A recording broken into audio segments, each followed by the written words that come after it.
미국은 지금 채무 불이행 위기입니다. 부채 한도가 꽉 찼기 때문이죠. 한때 이 협상 타결 가능성이 있었는데 백악관과 야당인 공화당의 실무 협상이 일시 중단됐다고 합니다. 이런 가운데 이제 다음 달 미국의 금리 결정을 앞두고 파월 연준 의장이 금리 동결을 시사하는 발언을 해서 시장이 반색하고 있습니다. 국제부 황보연 기자 연결돼 있습니다. 황 기자 나오십시오. 네, 국제부입니다.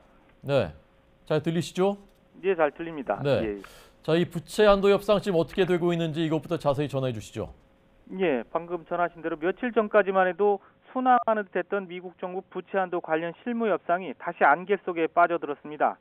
협상을 맡고 있는 백악관과 야당인 공화당 측은 부채 한도 상향 문제와 연계된 정부 지출 삭감을 둘러싸고 입장차가 해소되지 않았다면서 실무 협상을 일단 중단했습니다. 공화당 매카시 하원 의장은 백악관이 움직여야 하는데 어떤 조치도 없다면서 불만을 감추지 않았습니다.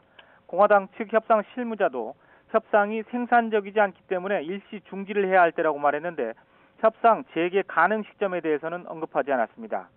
백악관 역시 공화당과 실질적인 입장차가 있다면서 추가적인 대화가 현 시점에서는 어렵다고 밝혔습니다. 앞서 지난 17일 바이든 대통령과 매카시 하원 의장은 타결 가능성을 언급하면서 기대를 한껏 끌어올렸습니다. 그런데 협상 분위기가 이렇게 급 반전되면서 특정 부분 예산 삭감 문제에서 근본적인 입장차가 드러난 것 아니냐는 관측이 나오고 있습니다. 바이든 대통령이 강조했던 의료 서비스 확대와 중산층 비용 감소 등과 관련된 예산을 놓고서 좀처럼 거리를 좁히지 못하고 있다는 겁니다. 다음 달 초 미 정부 디폴트를 피하기 위한 시한이 임박한 가운데 조만간 실무 협상에서 돌파구를 찾지 못하면 디폴트 위기감이 다시 고조될 것으로 예상됩니다. 네, 알겠습니다. 자, 미국의 중앙은행 연방준비제도 파월 의장이 금리 동결 가능성 시사했다는데 어떤 얘기입니까?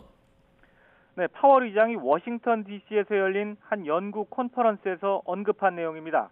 긴축 정책을 오랫동안 유지해온 상황에서 데이터와 점차 발전하는 전망을 보면서 신중한 평가를 할 여유가 있다고 운을 뗐습니다. 이어서 은행 불안으로 대출 여건이 악화했고 이에 따라서 경제 성장과 고용, 물가에 부담으로 작용할 가능성이 있다고 설명한 뒤 그 결과 목표 달성을 위해서 정책 금리를 그렇게 올리지 않아도 될 수도 있다라고 말한 겁니다. 경제가 안 좋은 상황에서 인플레를 잡기 위한 금리 인상이 부담이 될 수 있기 때문에 올리지 않을 수 있다는 뜻으로 해석됩니다. 블룸버그 통신은 파월 의장이 기준금리를 인상하지 않는 방향으로 기울고 있다는 신호를 보냈다고 전했습니다. 다만 파월 의장이 금리 인상 여부에 대해서 명확하게 입장을 밝히진 않은 만큼 앞으로 경제 지표가 어떻게 나오느냐에 따라서 금리를 인상할 가능성도 있다고 설명했습니다. 국내 기준금리를 결정하는 한국은행 금융통화위원회가 오는 25일 열릴 예정인 가운데 파월 의장의 기준금리 동결 시사 발언이 어떤 영향을 미칠지도 주목됩니다. 지금까지 국제부에서 YTN 황보연입니다.